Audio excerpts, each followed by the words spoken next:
Ponto específico que o senhor disse assim, eu preciso de uma confirmação para ir para Betânia? Olha, claro, o ano inteiro a gente pede confirmação, né? Porque queira ou não, por mais que você sinta no coração, às vezes É uma coisa séria. é uma coisa séria. E como é que eu ia abrir mão de uma instituição tão bem formada como os Mais de deonianos? 20, quase 30 anos, 20 e tantos anos na instituição, né? Porque desde 14 anos. Sim, já estava um tempão ali também. E aí, assim, dar um passo como esse, porque a comunidade Betânia, ela tem um vínculo hoje, ela tem um vínculo de espiritualidade, mas não canônico. Não. Então, a comunidade Betânia, ela é uma instituição própria Sim. hoje. Então, eu disse assim, eu tenho que dar esse passo, tenho que pedir, eu tive que pedir licença para um estágio e tudo mais. E aí, até que um dia naquele ano, fui participar do Na Trilha da Cura, que já acontecia na Canção Nova. E aquele final de semana, os consagrados vinham tudo para padre, e aí, vai vir para Betânia? Por que você não vem para Betânia? E eu disse assim, ainda não, calma. Mas o coração já estava mexido. O coração estava mexido, já estava respondendo, quis conhecer um pouco mais que vim porque eu queria conhecer um pouco mais dos consagrados, queria conhecer um pouco mais da vivência, fui para o encontro por causa disso. Até que um dia, naquele final de semana, eu disse, sim, eu vou. Mas não falei para ninguém, falei para mim em oração. E aí eu fiquei comigo em oração e permaneci. E aí voltei para casa, estava no santuário trabalhando para um lado para o outro, até que um dia no grupo de oração à noite, o Padre Vicente foi chamado para pregar.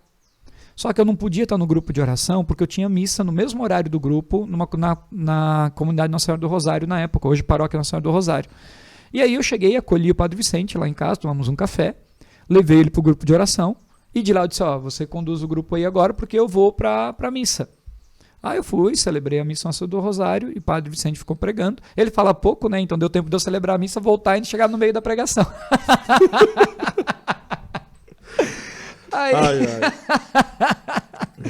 Aí eu cheguei, fiquei bem de fininho, sentei lá no fundo da igreja, do santuário. Sentei lá no fundo, fiquei quietinho, olhando só para ele, né? Aí de repente do outro lado assim eu vejo um senhor que faz assim para um lado,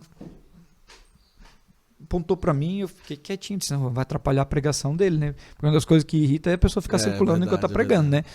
E aí eu peguei ele, a hora que ele chegou para perto de mim, cutucou no meu lado assim, e disse, padre, o senhor estava no final de semana você teve lá na Trilha da Cura, no encontro de Betânia, na Canção Nova? Eu disse, sim, eu tive, mas vamos prestar atenção. Padre, eu preciso te perguntar uma coisa.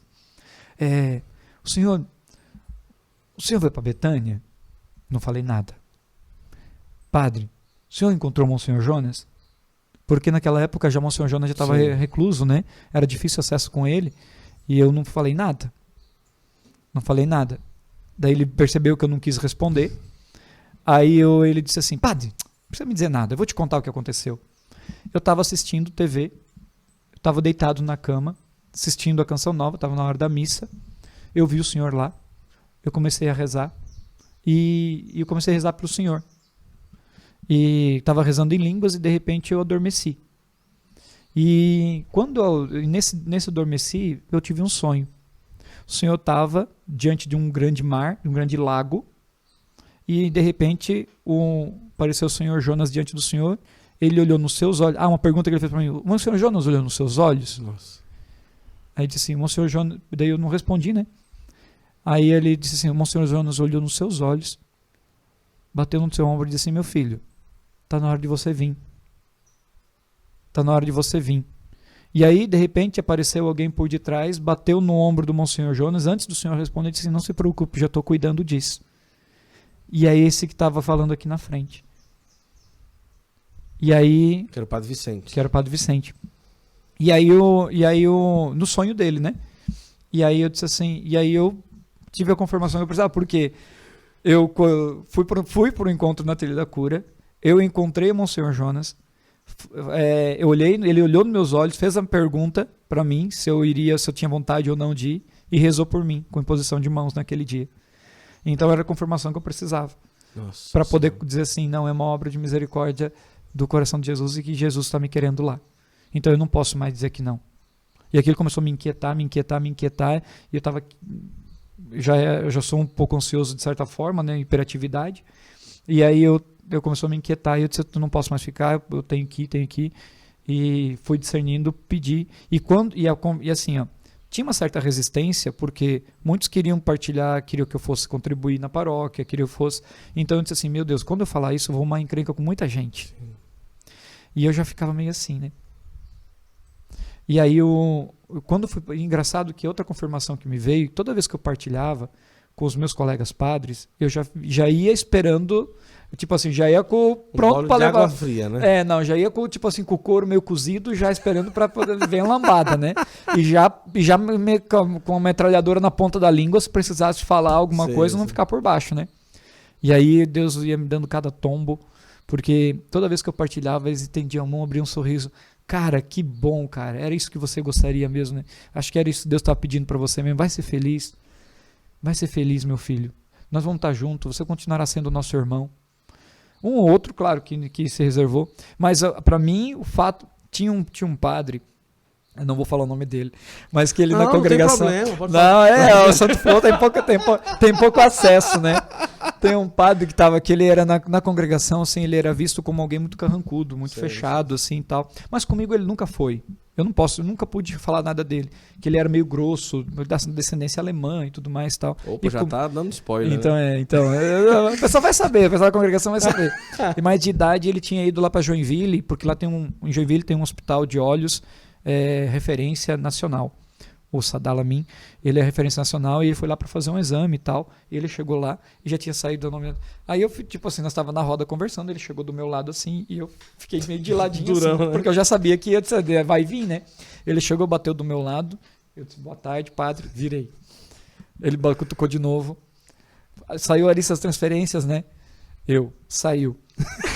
Eu virei pra frente de novo. Ai, que maravilha. Ele cutucou. O seu nome não tava lá, né? Eu disse, daí eu peguei e virei pra ele, não tava. Ele disse, você vai pra Betânia, né? Ele falou pra mim. Eu respirei fundo e disse, eu vou. Ele olhou pra mim com um sorriso nos olhos, bateu no meu ombro e disse, parabéns. Olha. Corajoso. Olha só. Cara, aquilo meu esmorecia assim. Eu disse, meu Deus, olha o meu julgamento, né? Quando as coisas são de Deus, as coisas e daí aqueles que todo mundo olhavam como um certo, alguém que talvez ia incriminar e falar tudo, foi o que mais me apoiou. Olha, então ele bateu porque era alguém que ele estava tratando dos olhos, né? Não, tá meio doente, né? Anestesiado e tal.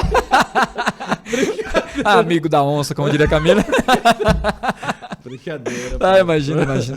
Aí então, assim, aí ele, cara, aquilo me que lindo, sabe, me deixou, claro, porque queira ou não, houve um certo desafio com a família ficou uma situação meio delicada, porque, eu tô saindo de um lugar bem... Betânia estava se formando ainda, tinha acabado de acontecer a morte do Padre Léo. Eu vou para Betânia, o Padre Léo tá lá, mas vir para Betânia, o Padre Léo já tá no céu. Já tá no céu, como é que vai ser? Então tá se estruturando, né? Isso, querendo ou não, como é que vai se reerguer? É um início. Muitos consagrados saíram com a morte do Padre Léo, isso o Padre Vicente pode testemunhar depois no podcast dele.